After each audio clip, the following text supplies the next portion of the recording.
అస్సలం welcome yours welcome to Farooq Anjum's kitchen. ముందుగా 5 గుడ్లని వాటర్లో ఉడికించుకోవాలండి 10 నిమిషాల పాటు. ఇప్పుడు దానిపైన ఉన్న పెంకుని తీసేయాలండి. కట్ చేసుకొని 4 ముక్కలుగా ఒక ప్లేట్లో పక్కన పెట్టుకోవాలి. ఇప్పుడు ఒక బౌల్లో 1 కప్పు శనగపిండి, 2 స్పూన్ల బియ్యం పిండి వేసుకొని ఒకసారి మిక్స్ చేసుకోవాలి. దీనిలో 1 టీ స్పూన్ వాము, హాఫ్ టీ స్పూన్ పసుపు, రుచికి సరిపడా ఉప్పు, 1 స్పూన్ కారం యాడ్ చేసుకోవాలండి. వీటన్నిటిని కొంచెం వాటర్ వేసుకుంటూ చిక్కగా కలుపుకోవాలి బ్యాటర్ని చూపించిన విధంగా. ఇప్పుడు కట్ చేసుకున్న ఎగ్ పీసెస్ని బ్యాటర్లో ఇలా డిప్ చేసుకొని వేడైన నూనెలో సిమ్లో ఫ్రై చేసుకోవాలండి జాగ్రత్తగా. మీరు కావాలంటే డబల్ ఫ్రై కూడా చేసుకోవచ్చు. ఒకసారి ఫ్రై అయిపోయిన తర్వాత బాగా కాగిన ఆయిల్లో 2 నిమిషాల కోసం వేసి తీసేసుకుంటే దాన్ని డబల్ ఫ్రై అంటాం.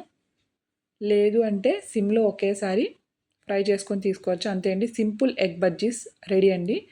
కొంచెం కొత్తిమీర, ఉల్లిపాయలు తరిగి కొంచెం లెమన్ వేసుకుంటే చాలా బాగుంటాయి ఎగ్ బజ్జీస్.